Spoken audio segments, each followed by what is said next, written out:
Tushda olov nuri ko'rishning ta'birlari.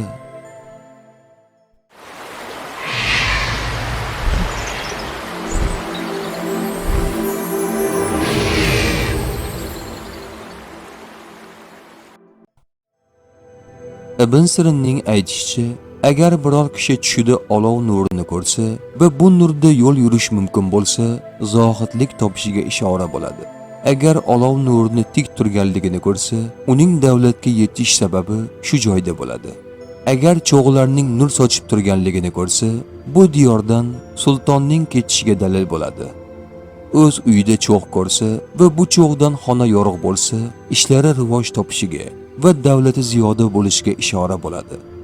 Agar cho'g'ni o'chirganini ko'rsa, uning uyida janjal va yarashtirish ishlari bo'lishidan dalolat beradi. Tush ta'biri bashorat emas, barcha narsani bilguvchi yagona zot Allohdir. Ko'rgan tushlaringiz ta'birini bilmoqchimisiz? Unda kanalimizga obuna bo'ling.